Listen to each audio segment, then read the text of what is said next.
আরও ৪ ডিআইজি বাধ্যতামূলক অবসরে। বাংলাদেশ পুলিশের উপমহাপুলিশ পরিদর্শক ডিআইজি পদের আরও ৪ কর্মকর্তাকে বাধ্যতামূলক অবসরে পাঠানো হয়েছে। সোমবার ২৮শে জুলাই স্বরাষ্ট্র মন্ত্রণালয়ের জননিরাপত্তা বিভাগ থেকে পৃথক প্রজ্ঞাপনে এ তথ্য জানানো হয়েছে। রাষ্ট্রপতির আদেশক্রমে সিনিয়র সচিব নাসিমুল গনি প্রজ্ঞাপনে স্বাক্ষর করেছেন।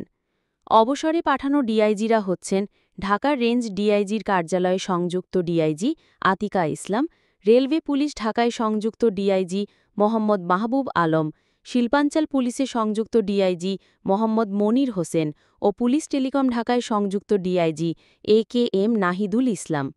সরকারি চাকরির আইনের বিধান অনুযায়ী জনস্বার্থে তাদেরকে সরকারি চাকরি থেকে অবসরে পাঠানো হয়েছে বলে প্রজ্ঞাপনে উল্লেখ করা হয়। এতে জানানো হয় তারা বিধি অনুযায়ী অবসরজনিত সুবিধাদি প্রাপ্য হবেন। প্রজ্ঞাপনে আরও বলা হয় জনস্বার্থে জারিকৃত এই আদেশ অবিলম্বে কার্যকর হবে বলে। উল্লেখ্য, গণঅভ্যুত্থানে গত বছরের ৫ আগস্ট আওয়ামী লীগ সরকার পতনের পর এখনও পর্যন্ত প্রায় অর্ধশতাধিক পুলিশ কর্মকর্তাকে বাধ্যতামূলক অবসরে পাঠিয়েছে সরকার।